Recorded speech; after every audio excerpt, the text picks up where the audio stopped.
ओम श्री परमात्मने नमः। प्रतिसर्ग पर्व प्रथम खंड। सतयुग के राजवंश का वर्णन।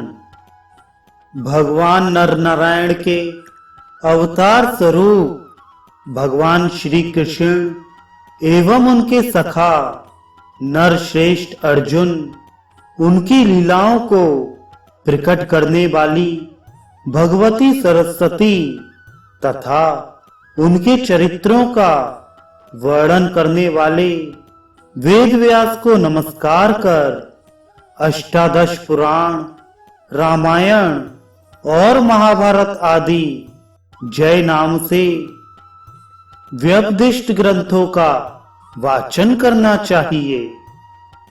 महामुनि आचार्य शौनक जी ने पूछा, मुनि, ब्रह्मा की आयु के उत्तरार्ध में भविष्य नाम के महाकल्प में प्रथम वर्ष के तीसरे दिन वैवस्वत नामक मनवंतर के 28वें सतयुग में कौन कौन राजा हुए, आप उनके चरित्र तथा राज्यकाल का वर्णन करें।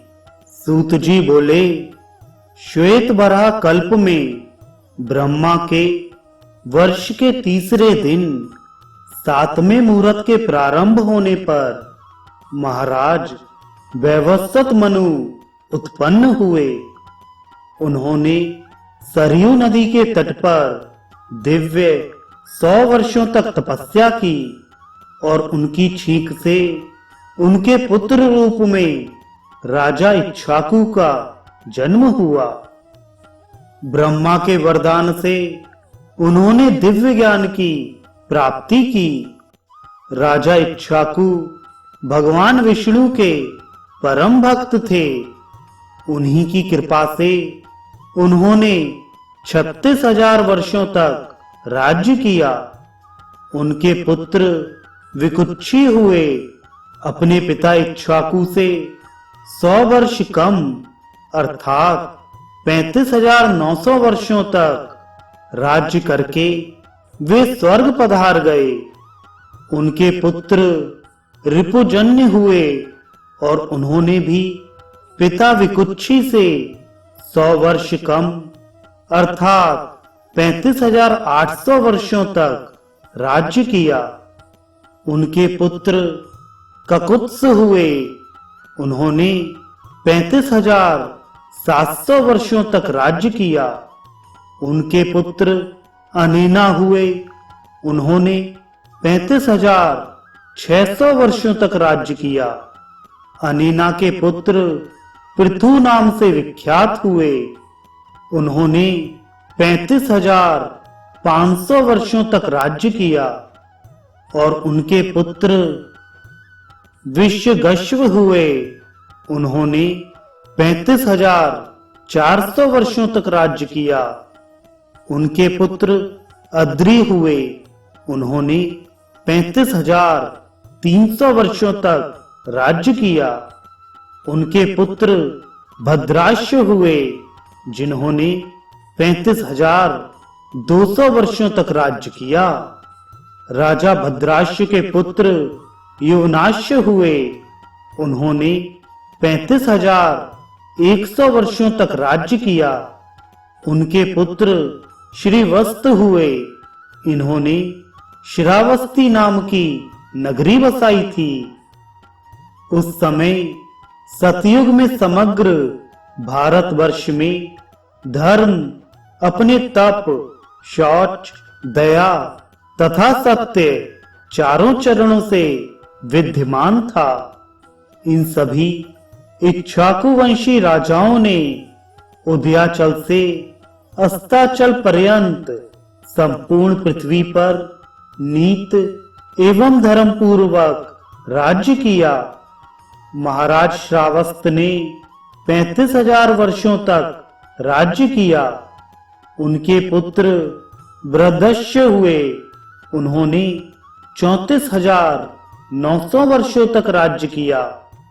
उनके पुत्र कुवलयाश्य हुए। उन्होंने 34,000 800 वर्षों तक राज्य किया। महाराज कुवलयाश्व के पुत्र द्रोणाश्व हुए, जिन्होंने अपने पिता से 1000 वर्ष कम अर्थात 33,800 वर्षों तक राज्य किया। उनके पुत्र निकुंभक हुए, उन्होंने पिता से 1000 वर्ष कम अर्थात 32,800 वर्षों तक राज्य किया। उनके पुत्र संकटाश्व हुए, उन्होंने 1000 वर्ष कम अर्थात 31,800 वर्षों तक राज्य किया। उनके पुत्र प्रसेनजित हुए, उन्होंने 30,800 वर्षों तक राज्य किया। इसके बाद रावणाश्व हुए, उन्होंने 29,800 वर्षों तक राज्य किया। उनके पुत्र मानधाता हुए, उन्होंने अपने पिता से 100 वर्ष कम अर्थात 29,700 वर्षों तक राज्य किया। महाराज मानधाता के पुत्र पुरुकुत्स हुए, उन्होंने 29,600 वर्षों तक राज्य किया। उनके पुत्र त्रिशदस्य हुए, उनके रथ में 30 श्रेष्ठ घोड़े जुते रहते थे, इसलिए वे त्रिदस्य के नाम से विख्यात हुए।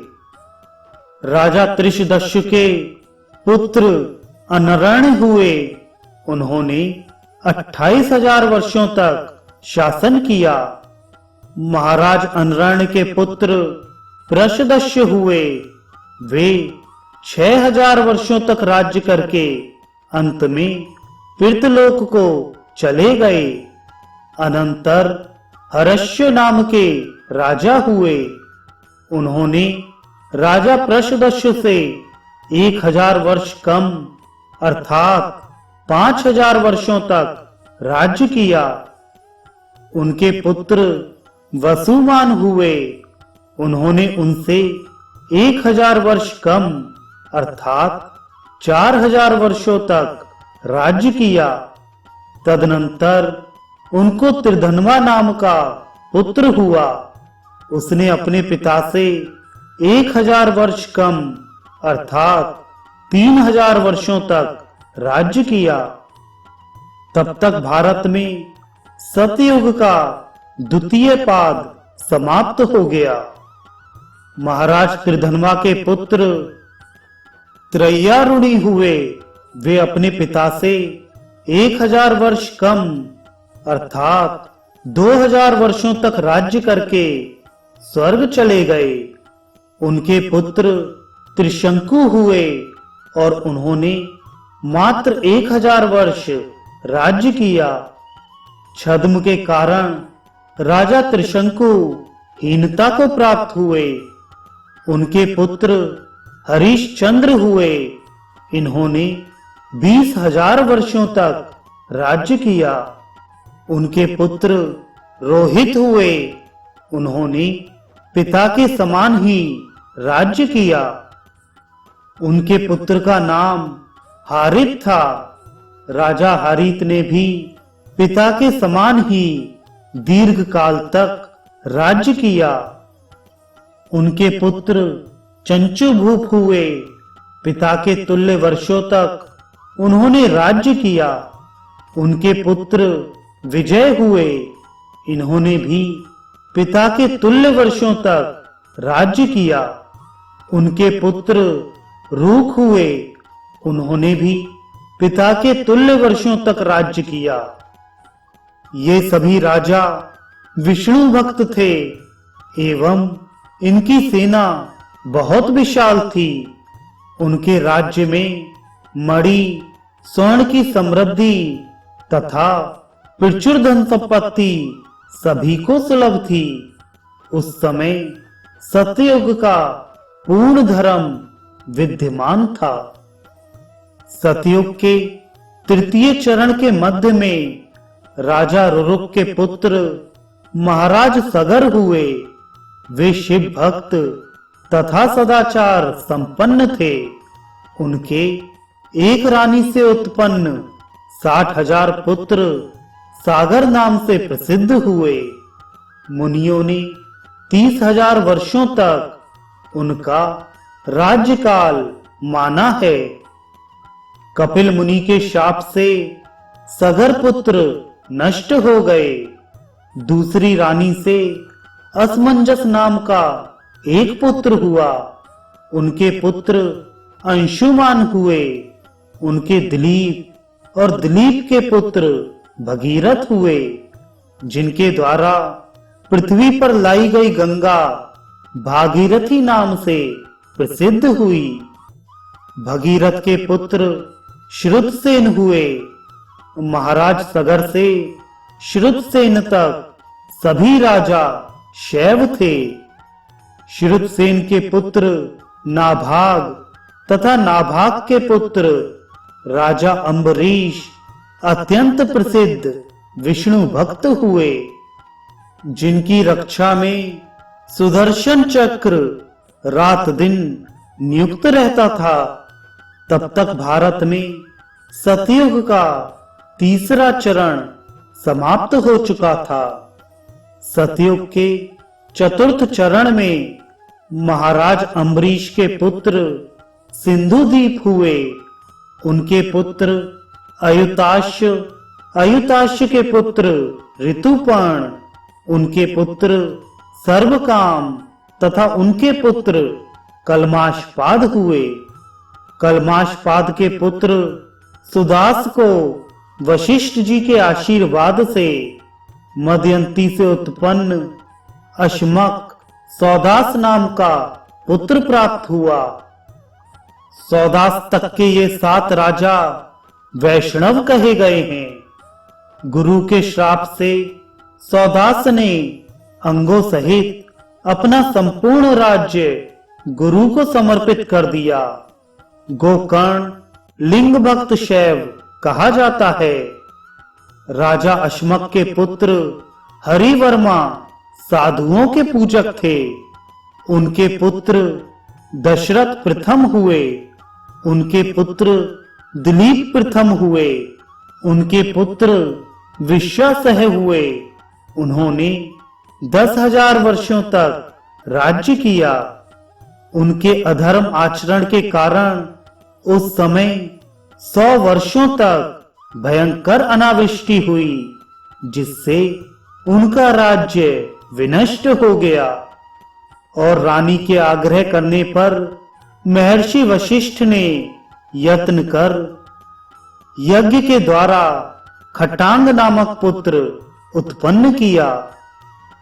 राजा खटांग ने शस्त्र धारण कर इंद्र की सहायता से 30,000 वर्षों तक राज्य किया। तदनंतर देवताओं से वर प्राप्ति कर मुक्ति प्राप्त की। उनके पुत्र दीर्घबाहु हुए। उन्होंने 20,000 वर्षों तक राज्य किया। उनके पुत्र सुदर्शन हुए। महामनीषी सुदर्शन ने राजा काशीराज की पुत्री से विवाह कर देवी के प्रसाद से राजाओं को जीतकर धर्म पूर्वक संपूर्ण भारत खंड पर 5,000 वर्षों तक राज्य किया। एक दिन स्वप्न में महाकाली ने राजा सुदर्शन से कहा, वत्स, तुम अपनी पत्नी के साथ तथा महर्षि वशिष्ठ आदि से समन्वित होकर हिमालय पर जाकर निवास करो, क्योंकि शीघ्र ही भीषण झंझावत के प्रभाव से भारत खंड का प्रायः क्षय हो जाएगा। पूर्व पश्चिम आदि दिशाओं के अनेक उपद्वीप झंझावतों के कारण समुद्र के गर्त में विलीन से हो गए हैं। भारतवर्ष में भी आज के 7वें दिन भीषण झंझावत आएगा। स्वप्न में भगवती द्वारा प्रलय का निर्देश पाकर महाराज सुदर्शन प्रधान राजाओं, वैश्यों तथा ब्राह्मणों और अपने परिकरों के साथ हिमालय पर चले गए और भारत का बड़ा सा भूभाग समुद्री तूफान आदि के प्रभाव से नष्ट हो गया। संपूर्ण प्राणी विनष्ट हो गए और सारी पृथ्वी जलमग्न हो गई। पुनः कुछ समय के अनंतर भूमि स्थूल रूप में दिखलाई देने लगी।